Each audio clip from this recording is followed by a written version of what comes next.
Welcome everyone to the Bean Crew official essay reading podcast. Today's reader is Nicholas Aguila. Hello. He's going to read us his essay on what exactly? On Lord of the Flies. Continue. Alright, so thank you for having me on this podcast. And today I'll be reading one of my recent creations that I just finished. So, yeah, I'm reading you my essay about allegory and Lord of the Flies. So, here's the title Lord of the Flies, an analysis of the dark side of society and the human mind, made by Nicholas Aguila. Alright, have you ever gone to a family reunion and been in a room alone with all your cousins with no parental supervision? If you did, how did that go? Was it calm? Was everyone following the rules as if their parents were watching them, or was it chaotic? Most likely it was chaotic and someone probably got hurt. As William Golding once said, we have a disharmony in our nature. We cannot live together without injuring each other. Golding has always presented his opinion of human nature, that everyone has a primitive side to them. Now back to a bunch of kids alone in a room with no parental supervision. Imagine that instead of a room, those kids were on an island. That is basically the novel Lord of the Flies in a nutshell. This book shows a group of boys who go from civilized boys that come from a major city to savages who hunt each other down for fun.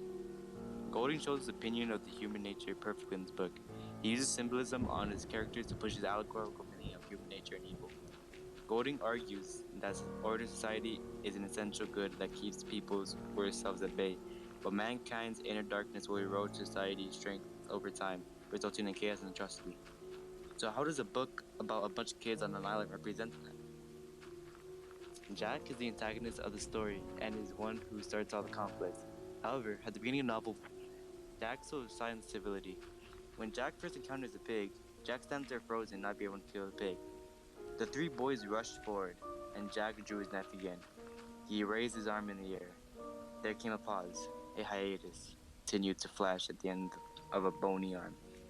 Then the piglet tore loose from the creepers and scurried to the undergrowth. Golding, page 27.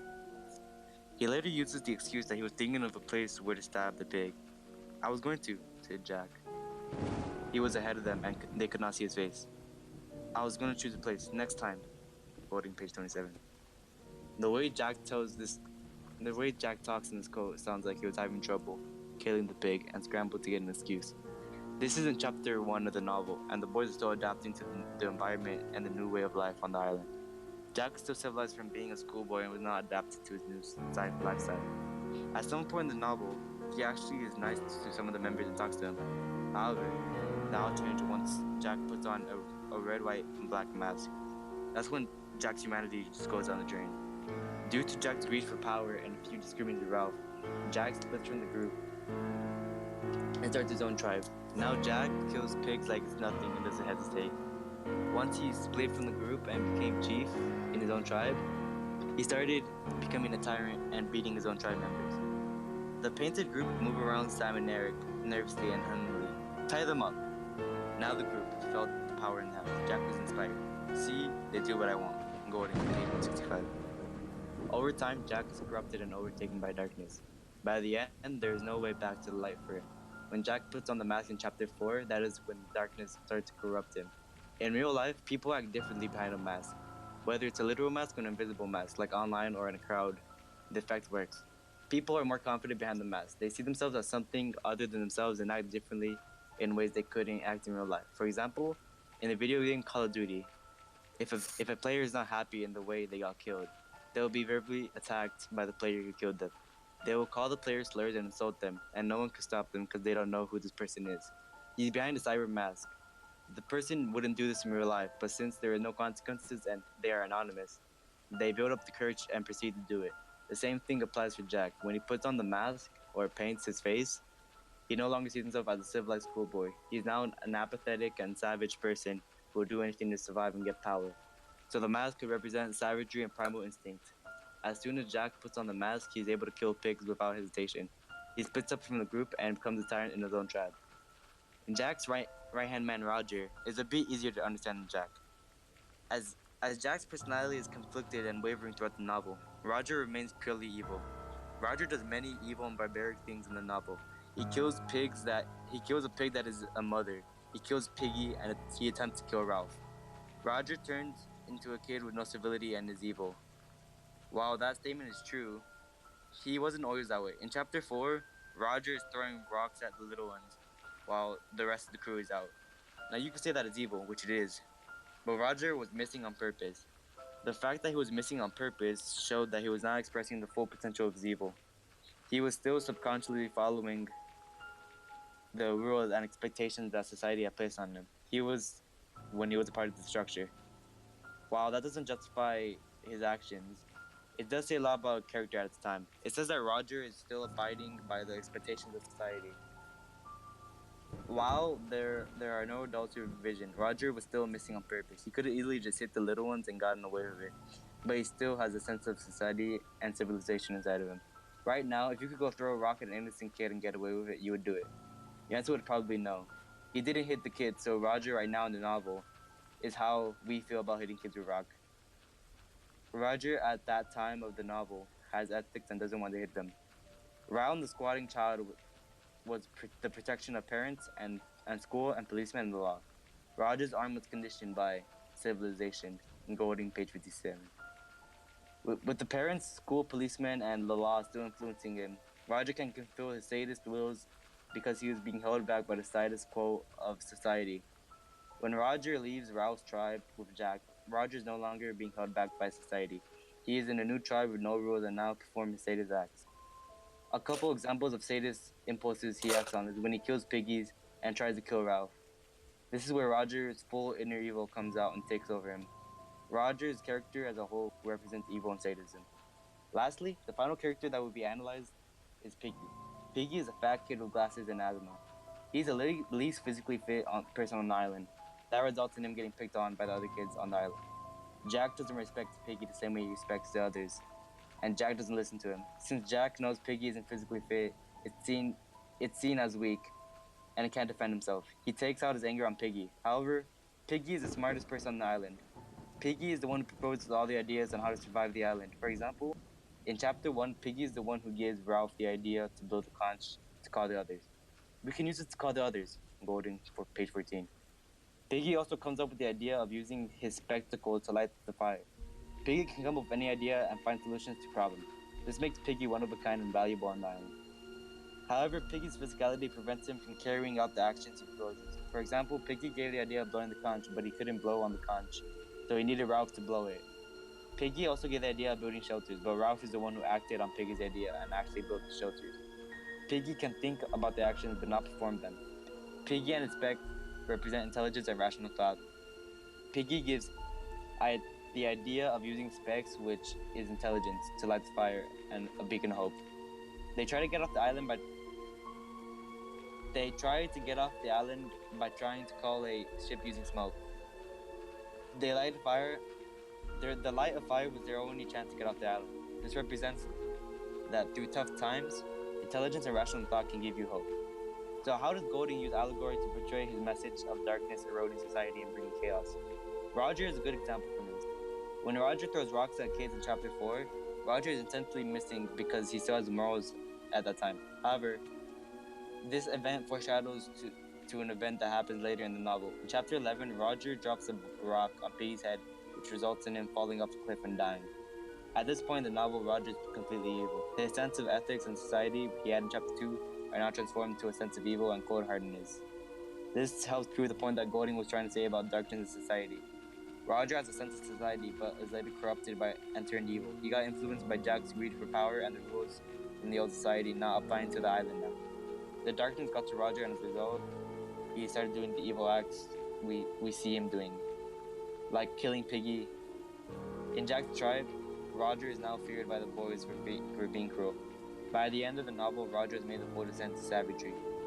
After Roger leaves the Ralph tribe, he starts hunting with Jack to kill pigs. Roger is known for being cruel in Jack's tribe, and you can see why. Roger kills pigs like it's nothing. With the spear whenever pig flesh appeared, Roger found a lodgment for his point and began to push until he was leading his dogs away. Golding 125. Once Roger kills pigs, he starts transitioning to hurting humans. Roger kills Piggy by dropping a boulder on him. At this point, Roger has fully descended into darkness and does anything he wants to keep Jack in power. He wants Jack to be chief because Roger lives with no rules in Jack's tribe. With Roger representing evil and sadism, and Piggy representing intelligence and rational thought. Roger killing Piggy can represent a couple things. One idea is goading is portraying the message that evil takes over your mind and intelligence. Goading is saying no matter what, evil will take over your mind, corrupt you, and make you act irrationally. One detail of Piggy death support this. His head opened and stuff came out and turned red, goading page 176. This could mean that Roger kills Piggy. This represents the evil taking out intelligence of our mind. The way Golden describes Piggy's head cracking open and stuff coming out could be the portrayal of the message of evil taking intelligence out of the mind. Which, when it describes the area turning red, this means how now that the evil is in your mind corrupted your intelligence, it filled your mind with sadist and evil thoughts. The color red has been a symbol for violence and bloodshed. For example, red represents blood, murder, communism, and war.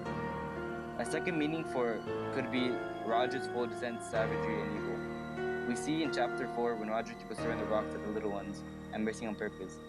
This is very early in the book, while Ralph is chief. Roger is still being influenced by society and the laws as actors and Mrs. Fuck. Alright. Roger is still being influenced by society and laws, has ethics, and misses so he doesn't break the expectations of the old society he was part of. Moving on further in the story in chapter 8, the tribe is split up, and Roger is now a part of Jack's tribe. Roger is now hunting pigs with Jack and the boys, and shows barbaric and brutal behavior on the pigs. They kill the pigs with no regard if it's a mother or a baby, and they cruelly slaughter a pig and decapitate it to give its head as an offering. They also kill a pig and shove the spear up its rear end, shouting, "Right up her ass," voting 126. At this point of the novel, Roger has strayed away from the old structure and expectations and is now part of a new structure with basically no rules. Roger can kill anyone he wants, and no one can stop him. However, he hasn't fully strayed away from the old structure. He hasn't really hurt or killed anyone yet at this point. It could be that he's still influenced by the law and the old society a little bit and just doesn't think he should have killed. Now move along to chapter 11 and Roger just killed Piggy. Roger has now forgotten about the civilization he was part of and now kills and hurts people. Like we saw in chapter 8, Roger was killing pigs, but now he moved on from animals.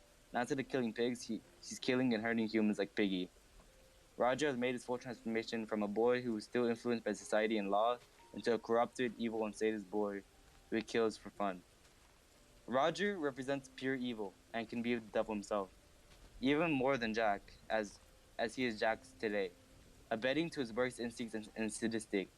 Early in the book, Roger throws rocks at smaller boy Henry, and only misses on purpose because round the squatting child was the protection of the parents and school and policemen and the law. During the sow hunt, he pushes his spear up on the sow's anus, although the particular location is probably intentional.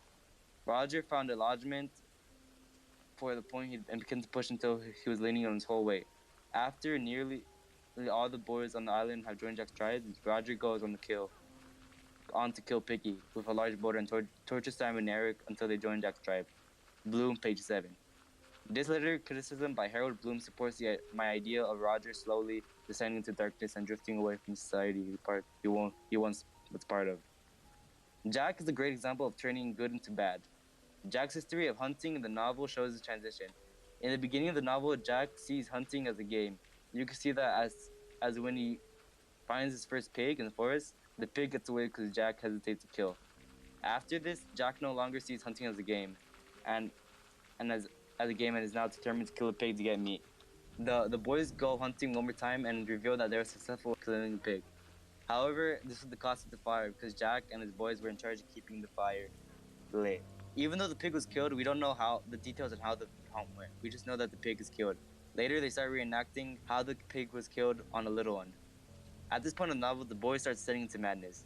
During the first day, the children, led by Jack, play at hunting. But eventually, the circle of playground extends to the circle of hunted, squealing pig seeking refuge. which itself anticipates a circle of consecrated ground where the children perform the new rites of the kill. The first hunt accomplishes its purpose, and the meat used for food. They desert the signal fire, the case of which is dictated by the most common sense for rescue. It goes out and a ship passes the island. Later, the children reenact the killing on one boy, Maurice. The other chat in unison: kill the pig, cut her throat, bash her in. Each time they reenact, however, their behavior becomes more frenzied, more cruel. Rosenfield 7. This literary criticism from Clary Rosenfield perfectly explains the kids playing into them descending into madness and reenacting hunts on the little ones. After Jack splits from the group and we get our first detailed hunt with Jack's tribe, and it's brutal. They kill a mother pig and stick a spear in Riyadh and yell, right up her ass. Golding 126. Jack goes from hesitating to killing pigs to provide food, to reenacting hunts on little ones and hunting for fun. Jack is corrupted over time, and you can see that in the way he's hunting. Piggy is the intelligence of the island and the human mind. Piggy is a staple for a working society and rational thought and smarts. All the bad things that happen to Piggy represent darkness, eroding society, and chaos. Jack, being the power-hungry and prideful person, disrespects Piggy on a daily basis and doesn't listen to his idea. Jack constantly tries to take the conch away from Piggy and tries to hurt him. Roger, on the other hand, killed Piggy and cracked open his head. Piggy represents society and all these bad things that happen to him, from him getting picked on to getting murdered by Roger. Erodes his will and weakens him, eventually leading to chaos when Piggy dies. So it all goes back to the original thought of the argument, that order society is an essential good that keeps people's worst selves at bay. But mankind's inner darkness will erode society strength over time, resulting in chaos and tragedy. Thank you very much. Thank you, Nicholas Aguila, once again. Remember we snap here.